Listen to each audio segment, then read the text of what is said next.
नाज़रीन किराम अस्सलामु अलैकुम वरहमतुल्लाहि वबरकातुहू। अनुकंपा बहाली और 50 मंजूरी रद्द किए गए इमदादी मदारिस को बचाने की फ़िक्र काबिल सताइश। मोहम्मद रफ़ी चेयरमैन मदरसा बोर्ड सेक्रेटरी को मोहम्मद रफ़ी ने दी मुबारकबाद। तो जी हाँ नाज़रीन, बहुत ही अहम ख़बर है।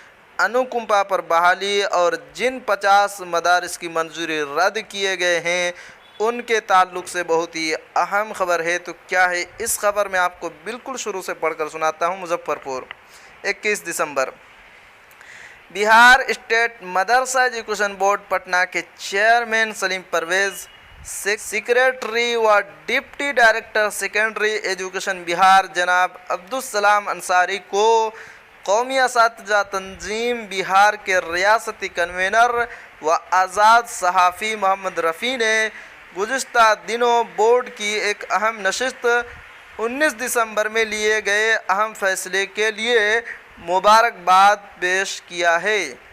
इस मौके से दो बहुत ही अहम फ़ैसले लिए गए हैं, एक अनुकंपा पर बहाली का मामला और दूसरा उन 50 इमदादी मदारिस को बचाने के लिए फ़िक्र करना जो अदालत के फ़ैसले की वजह से अपना वजूद खो चुके हैं।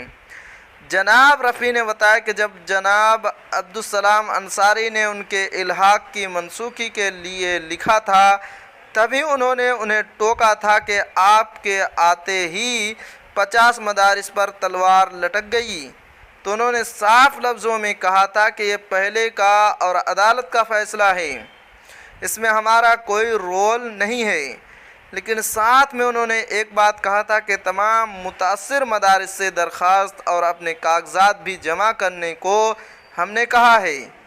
इसी बुनियाद पर बोर्ड ने फ़ैसला लिया है कि वो हुकूमत को लिखेंगे कि तमाम 50 मदारिस को 6 महीने का मौका फ़राहम किया जाए कि तमाम उसूल और ज़ाब्ते को दुरुस्त कर लें जिसकी एक मदरसा को ज़रूरत होती है।